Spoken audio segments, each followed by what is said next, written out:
Hello guys, ಎಲ್ಲ ಹೇಗಿದ್ದೀರಾ? ಎಲ್ಲರಿಗೂ ಭವಿತಾ ಕಿಚನ್ಗೆ ಸ್ವಾಗತ. ಇವತ್ತು ನಾನು ಹೆಲ್ತಿಯಾಗಿರೋ ಮತ್ತು ಯಾವುದೇ ರೀತಿ ಮಸಾಲೆ ರೂಪದಲ್ಲೇ ಹೇಗೆ ಮೆಂತ್ಯ ಪಲಾವ್ ಮಾಡೋದು ಅಂತ ತೋರಿಸ್ತಾ ಇದ್ದೀನಿ.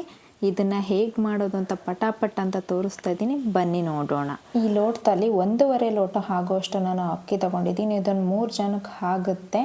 ಇದನ್ನು ನಾನು ಒಂದ್ಸತಿ ಚೆನ್ನಾಗಿ ವಾಶ್ ಮಾಡ್ಕೊಂಡಿದ್ದೀನಿ. ಇದನ್ನೊಂದು 15 ನಿಮಿಷ ನೆನೆಸಿಟ್ಕೊಂಡ್ರೆ ಸಾಕಾಗುತ್ತೆ. ನಂತರ ಇಲ್ಲಿ ನಾನು 1 ಕಟ್ ಆಗೋಷ್ಟು ನಾನು ಮೆಂತ್ಯ ಸೊಪ್ಪನ್ನ ತೊಗೊಂಡಿದ್ದೀನಿ. ಚೆನ್ನಾಗಿ ವಾಶ್ ಮಾಡ್ಕೊಂಡಿದ್ದೀನಿ. ಹಾಗೆ ಇದನ್ನು ಚಿಕ್ಕದಾಗಿ ಕಟ್ ಮಾಡ್ಕೊಂಡಿದ್ದೀನಿ. ಈಗ ಪಲಾವ್ ಹೇಗೆ ಮಾಡೋದು ಅಂತ ನೋಡೋಣ ಬನ್ನಿ. ಮೊದಲಿಗೆ ಇಲ್ಲಿ ನಾನು ಗ್ಯಾಸ್ ಆನ್ ಮಾಡಿಕೊಂಡು ಕುಕ್ಕರ್ ಇಟ್ಕೊತಾ ಇದ್ದೀನಿ. ಕುಕ್ಕರ್ ಬಿಸಿ ಆದಮೇಲೆ ನಾನಿಲ್ಲಿ 4ರಿಂದ 5 ಟೇಬಲ್ ಸ್ಪೂನ್ ಅಷ್ಟು ಎಣ್ಣೆ ಹಾಕ್ಕೊಳ್ತಾ ಇದ್ದೀನಿ. ಇದು ಬಿಸಿ ಆದಮೇಲೆ ಇದಕ್ಕೆ ನಾನು ಪಲಾವ್ಗೆ ಬೇಕಾಗಿರೋ ಸಾಮಾನುಗಳಾದಂತಹ 2 ಪಲಾವ್ ಎಲೆ, 1 ಸ್ಟಾರ್, 1 ಮೊಗ್ಗು, 2 ಚಕ್ಕೆ ಪೀಸ್, ಹಾಗೆ ಸ್ವಲ್ಪ ಸೋಂಪು ಹಾಕ್ಕೊಂಡಿದ್ದೀನಿ. ಸೋಂಪು ಬೇಕಾದ್ರೆ ಆಪ್ಷನಲ್ಲು, ನೀವು ಬೇಕಾದ್ರೆ ಸ್ಕಿಪ್ ಮಾಡ್ಬೋದು.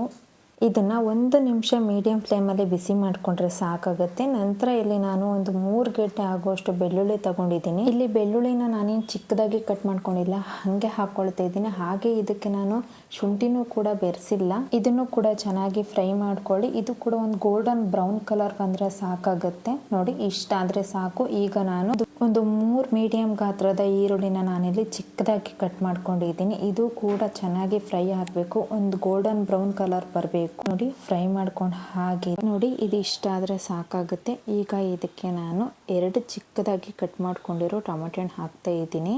ಇದನ್ನೀಗ 1 ನಿಮಿಷ ಫ್ರೈ ಮಾಡಿದ್ರೆ ಸಾಕು, ಜಾಸ್ತಿ ಏನು ಬೇಕಾಗಿಲ್ಲ. ನೋಡಿ, ಸಾಕು. ಈಗ ಇದಕ್ಕೆ ನಾನು ಚಿಕ್ಕದಾಗಿ ಕಟ್ ಮಾಡ್ಕೊಂಡಿರೋ ಮೆಂತ್ಯ ಸೊಪ್ಪು ಹಾಕ್ಕೊಳ್ತಾ ಇದ್ದೀನಿ. ಇದು ಹಸಿ ವಾಸನೆ ಹೋಗೋ ತನಕ ನಾವು ಚೆನ್ನಾಗಿ ಫ್ರೈ ಮಾಡಬೇಕಾಗುತ್ತೆ. ಒಂದು 5 ನಿಮಿಷನಾದ್ರು ಫ್ರೈ ಮಾಡಬೇಕಾಗುತ್ತೆ. ಹಾಗೆ ಇಲ್ಲಿ ನಾನು ಒಂದು ಅರ್ಧ ಟೇಬಲ್ ಸ್ಪೂನ್ ಅಷ್ಟು ಅರಿಶಿನ ಹಾಕ್ಕೊಳ್ತಾ ಇದ್ದೀನಿ. ಹಾಗೆ 1 ಟೇಬಲ್ ಸ್ಪೂನ್ ಅಷ್ಟು ಅಚ್ಚಕಾರ ಪುಡಿ ಹಾಕ್ಕೊಳ್ತಾ ಇದ್ದೀನಿ. ಇವೆರಡನ್ನೂ ಕೂಡ ಚೆನ್ನಾಗಿ ಮಿಕ್ಸ್ ಮಾಡ್ಕೊಳ್ತಾ ಇದ್ದೀನಿ. ನೋಡಿ, ಈಗ ಇದು 5 ನಿಮಿಷ ಫ್ರೈ ಆಗಿದೆ. ಈಗ ನಾನು ಯಾವ ಕಪ್ಪಲ್ಲಿ ಅಕ್ಕಿ ತಗೊಂಡಿದ್ನೋ ಅದೇ ಕಪ್ಪಲ್ಲಿ 3 ಕಪ್ ಆಗೋವಷ್ಟು ನಾನು ನೀರು ಹಾಕ್ಕೊಳ್ತಾ ಇದ್ದೀನಿ. ನೋಡಿ, ನಾನು 3 ಲೋಟಕ್ಕಿಂತ ಒಂದು ಸ್ವಲ್ಪ ಕಮ್ಮಿನೇ ನೀರು ತಗೊಳ್ತಾ ಇದ್ದೀನಿ. ಯಾಕೆಂದರೆ ಅವಾಗ ಅನ್ನ ಮೆತ್ತಗಾಗಲ್ಲ, ಪರ್ಫೆಕ್ಟಾಗಿ ಉದ್ರುದ್ರಾಗಿ ಬರುತ್ತೆ ಅಂತ ಅಷ್ಟೇ. ನೋಡಿ, ಇವಾಗ ಒಂದ್ಸತಿ ಚೆನ್ನಾಗಿ ಮಿಕ್ಸ್ ಮಾಡ್ಕೊಳ್ತಾ ಇದ್ದೀನಿ. ನೀರು ಕುದಿಯೋ ತನಕ ಬಿಡ್ತಾ ಇದ್ದೀನಿ. ಇದಕ್ಕಾಗಿ ಒಂದು ಲಿಡ್ನ ಕ್ಲೋಸ್ ಮಾಡ್ತಾ ಇದ್ದೀನಿ. ಇವಾಗ ನೋಡಿ, ನೀರು ಕುದೀತಾ ಇದೆ. ಈಗ ನಾನು ನೆನೆಸಿಟ್ಕೊಂಡಿರೋ ಅಕ್ಕಿನ ನಾನು ಹಾಕ್ಕೊಳ್ತಾ ಇದ್ದೀನಿ. ಈಗ ಒಂದ್ಸತಿ ಚೆನ್ನಾಗಿ ಮಿಕ್ಸ್ ಮಾಡ್ಕೋಬೇಕು. ಈಗ ಇದಕ್ಕೆ ನಾನು ರುಚಿಗೆ ತಕ್ಕಷ್ಟು ಉಪ್ಪನ್ನ ನಾನು ಹಾಕ್ಕೊಳ್ತಾ ಇದ್ದೀನಿ.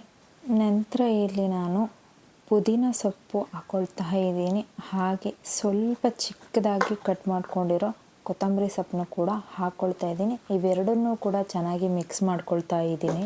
ಇದನ್ನು ಒಂದು ಸ್ವಲ್ಪ ಕುದಿಯೋಕ್ಕೆ ಅಂತ ಬಿಡ್ತಾ ಇದ್ದೀನಿ. ನೋಡಿ, ಇದು ಇಷ್ಟ ಆದರೆ ಸಾಕು. ಈಗ ನಾನು ಕುಕ್ಕರ್ ಲಿಡ್ನ ಕ್ಲೋಸ್ ಮಾಡ್ತಾ ಇದ್ದೀನಿ. ಇದಕ್ಕೆ 1 ವಿಷಲ್ ಬಂದರೆ ಸಾಕಾಗುತ್ತೆ. ಯಾಕೆಂದರೆ ನಾವು ಅಕ್ಕಿನ ನೆನೆಸಿಟ್ಟಿರೋದ್ರಿಂದ 1 ವಿಷಲ್ ಬಂದರೆ ಸಾಕು.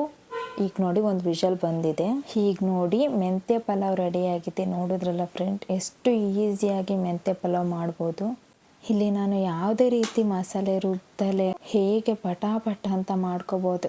ಇದಕ್ಕೆ ರೈತ ಅಥವಾ ಚಟ್ನಿ ಇದ್ದರೆ ತುಂಬ ಸೂಪರಾಗಿರುತ್ತೆ. ಈ ವಿಧಾನದಲ್ಲಿ ನೀವು ಒಂದ್ಸತಿ ಟ್ರೈ ಮಾಡಿ. ನೋಡಿದ್ರಲ್ಲ ಫ್ರೆಂಡ್ಸ್, ಇವತ್ತಿನ ಹೆಲ್ತಿ ರೆಸಿಪಿನ ನಿಮಗೆಲ್ಲ ಇಷ್ಟ ಆಯಿತು ಅಂತ ಭಾವಿಸ್ತೀನಿ. ಇಷ್ಟ ಆದರೆ ನೀವು ಟ್ರೈ ಮಾಡಿ. ಹಾಗೆ ಇದೇ ತರಹ ಈಸಿ ರೆಸಿಪಿ ಬೇಕು ಅಂದರೆ ನಮ್ಮ ಚಾನಲ್ ಆದ ಭವಿತಾ ಕಿಚನ್ ಚಾನಲನ್ನು ಸಬ್ಸ್ಕ್ರೈಬ್ ಮಾಡಿ. ಹಾಗೆ ಪಕ್ಕದಲ್ಲಿರೋ ಬೆಲ್ ಬಟನ್ ಕೂಡ ಕ್ಲಿಕ್ ಮಾಡಿ. ನಿಮ್ಮ ಅನಿಸಿಕೆಯನ್ನು ಕಮೆಂಟ್ ಮೂಲಕ ತಿಳಿಸಿ. Thank you all.